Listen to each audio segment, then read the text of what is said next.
Hello बच्चों, good morning. Welcome to my YouTube channel best approach. बच्चों start करते हैं जेई एडवांस के 2009 के क्वेश्चंस के सॉल्यूशन। ये क्वेश्चन नंबर 8 आप देख रहे हैं, ये सिंगल चॉइस सवाल आया था। बच्चों आंखों से दिख रहा है परम्यूटेशन कॉम्बिनेशन का सवाल है, क्योंकि सम ऑफ डिजिट इस तरह का दे रखा है ना। स्टार्ट करते हैं। Number of 7 digit integers with sum of digits equal to 10 and formed by using the digits 1 2 3 only. ठीक है, इन्हीं संख्याओं को यूज करना है। 7 डिजिट के इंटीजर्स, 7 डिजिट इंटीजर्स। तो इंटीजर्स बच्चों क्या होता है, एक बार अपन ने कलेक्शन बना लिया तो उनको अरेंज भी करना होता है। उससे अपने को डिफरेंट इंटीजर्स उन सेट ऑफ डिजिट्स जो बनते हैं वो अपने को मिलते हैं ना। खैर वो ध्यान रखेंगे, पहले अपन कलेक्शन। अच्छा, सम 10 होना चाहिए। अच्छा सम 10, तो मैं ऐसा किया, शुरुआत सब 1 से करी। 1 1 1 1 1, 5 आ गए, 6 ले लेते हैं बच्चों। 6 1 लेने के बाद अभी मेरा सम कितना हो गया, 6 हो गया। अब एक डिजिट लेके मुझे 10 तक पहुंचना है, तो कितना चाहिए, 4। तो हो ही नहीं सकता। तो 6 1 तो हो ही नहीं सकते।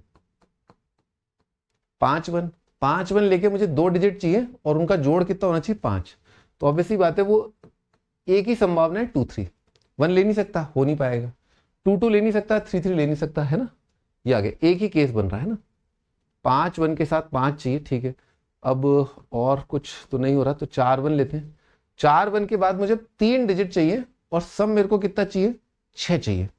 तो 3 डिजिट सम 6, 1 नहीं लेना है। अगर 3 ले लिया मैंने तो सम मेरा कितना हो जाएगा, 7 या 7 से बड़ा हो जाएगा, जबकि उधर 6 ही चाहिए। तो 3 नंबरों से 6 बनाना है, एक ही तरीका है 2 2 2। 3 नंबरों से अपने को 6 बनाना है, एक ही तरीका है। क्योंकि अगर आपने एक भी 3 ले लिया और 1 लेना नहीं है तो 2 ही ऑप्शन है, तो 7 या 7 से बड़ा हो जाएगा। अब बच्चों अगर आपने 3 1 ले लिए, मान लो 3 1 ले लिए, अब आपको 7 चाहिए। कितना चाहिए, 7। और कितने डिजिट आपको इस्तेमाल करने, 4।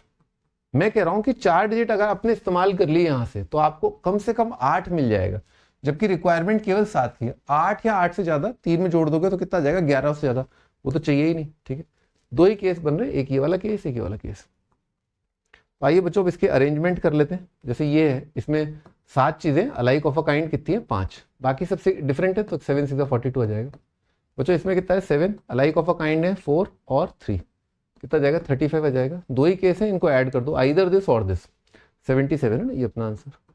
बच्चों एक और मेथड अपन देख सकते हैं, तो बेगर्स मेथड देख सकते हैं। बेगर्स मेथड तो हो क्या रहा है, या कोफिशिएंट मेथड, ठीक है। तो बच्चों आप क्या कर रहे हो, मान लो कोई 7 डिजिट नंबर बना रहे हो अरेंजमेंट। तो let's say this is the 7 digit number, यही 7 डिजिट नंबर है। तो यही 7 डिजिट नंबर है, तो ये आपका क्या है, यूनिट्स प्लेस। ये आपका यूनिट्स प्लेस वाला नंबर है, ये आपका टेंस प्लेस, ये आपका 100 प्लेस, ठीक है। तो मैंने क्या किया, जो मैं नंबर उठा रहा हूं यहां से हाईएस्ट फेस वैल्यू से या यूनिट्स प्लेस से, लेट्स से यूनिट प्लेस है, तो वो मैं क्या उठा सकता हूं, या तो x, x square, x cube. अर्थात या तो मैं यूनिट्स प्लेस पर 1 या 2 या 3 का सिलेक्शन कर सकता हूं, ठीक है। बच्चों टेंस प्लेस के लिए भी same, x plus x square plus x cube. और इस तरह से 7वें डिजिट का भी मैं सिलेक्शन, या तो x, x square, x cube, इनमें से कोई एक पावर लेकर के सेलेक्ट कर रहा हूं बेसिकली। तो जब आप इसको मल्टीप्लाई करोगे, है ना, तो units place, tens place, 100 place, और ये 7th डिजिट का जो नंबर है, जो सिलेक्शन है वो। मेरा कहना सुनो, अगर आपको कोफिशिएंट मेथड नहीं पता है तो ध्यान सुन लोगे तो अभी समझ में आ जाएगा। मान लो मैंने यहां पर 1 लिया, यहां पर 1 लिया, यहां पर 1 लिया, और यहां पर मैंने क्या लिया, 3 लिया, ठीक है। तो उससे क्या हुआ, एक्स की पावर क्या बना, 10, ठीक है। यहां से पावर 1, यहां से पावर 1, यहां से पावर 1, 5 ब्रैकेट तक पावर 1, फिर छठे ब्रैकेट का पावर 2 और 7वें ब्रैकेट का पावर 3 ले लिया। तो इससे हो क्या रहा है, x की पावर 10 जनरेट हुआ। और उससे मुझे ये पता चला कि एक नंबर कौन है, एक नंबर ये है, क्या नंबर, 1 1 1 1 1 2 3। अगर मैंने यहां से x की पावर 2 लिया, 1 लिया, 1 लिया और लास्ट से 3 लिया, तो कौन सा डिजिट बनेगा, 2 1 1 1 और फिर लास्ट में 3। आई होप आपको ये समझ में आ गया होगा कि मेरा आंसर जो है ना, कोफिशिएंट ऑफ x की पावर 10 है। इस चीज के अंदर, इस पॉलिनोमियल के अंदर x की पावर 10 ही मेरे को निकालना है। ओके ओके, तो ठीक है भाई। तो ये इसमें x की पावर बच्चों हर एक से x कॉमन आ रहा है, x की पावर 7 हो जाएगा, और 1x एक्स स्क्वायर की पावर कितना आ जाएगा, 7। तो मेरे को बेसिकली 1 प्लस एक्स स्क्वायर से मेरे को इसकी पावर 7 से मेरे को x की पावर 3 निकालना है। ये जीपी आ रहा है, कितना जाएगा, 1 माइनस एक्स क्यूब की पावर 7 और 1 माइनस एक्स की पावर -7। मुझे यहाँ पर बाइनोमियल लगा लिया, 1 माइनस एक्स क्यूब की power 7, 1 minus 7 x cube plus dash dash और 1 माइनस एक्स की पावर -7। एक्चुअली क्या है, यहाँ पर बाइनोमियल लगाओगे तो 7c1 7c2 आएगा। ठीक है, मुझे कोफिशिएंट किसका चाहिए था, एक्स की पावर 3 का चाहिए था। तो क्योंकि मुझे एक्स की पावर 3 का कोफिशिएंट चाहिए तो मैं एक्स की पावर 3 से बड़ा क्यों लिखूं, मुझे 3 तक का ही चाहिए। तो मेरा आंसर कितना हो जाएगा जब 1 मल्टीप्लाई होगा इसके अंदर, है ना। तो अपन याद करें 1 माइनस एक्स की पावर -n में जो एक्स की पावर आर का जो कोफिशिएंट होता है वो होता है n plus r minus 1 C r. ठीक है, ये कोफिशिएंट होता है। तो भाई मेरे को क्या करना है, मेरा आंसर हो जाएगा कोफिशिएंट ऑफ एक्स की पावर 3 इन 1 माइनस एक्स की पावर -7 टाइम्स एक्स की पावर 0 का कोफिशिएंट, है ना, कोफिशिएंट ऑफ एक्स की पावर 0। एक्स की पावर 0 का तो सबको पता है, यहाँ पर कोफिशिएंट कितना आता है, 1 आता है।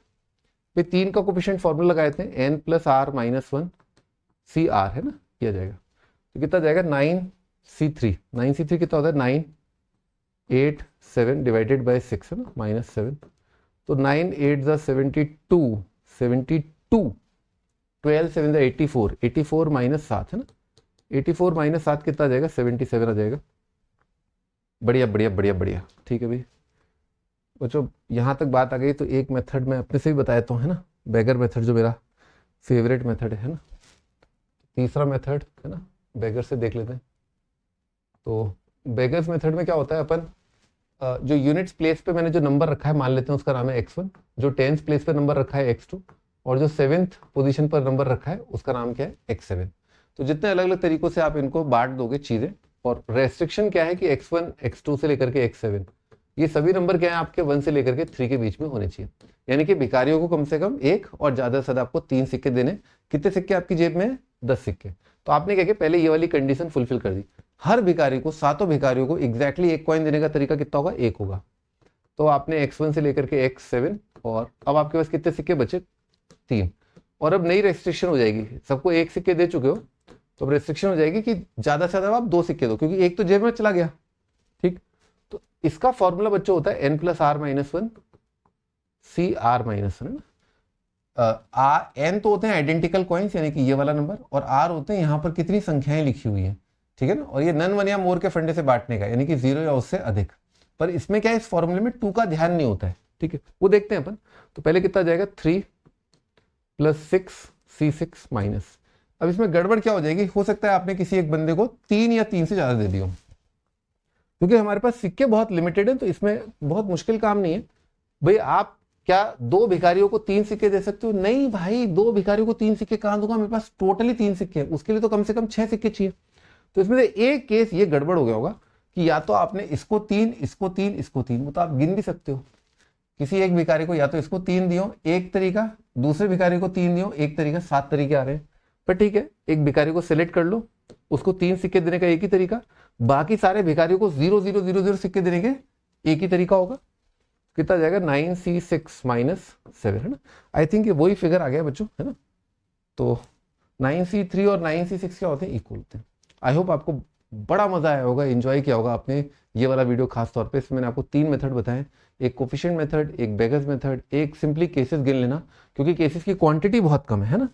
कई बार पता नहीं चलता है कि केसेस कम है कि ज्यादा है। ठीक है, तो कोफिशिएंट मेथड से जाना पड़ता है, और अगर केसेस कम है तो मेरे ख्याल से केसेस बनाना भी काफी लाभदायक होता है ना। ओके बच्चों, है ना, बाय बाय।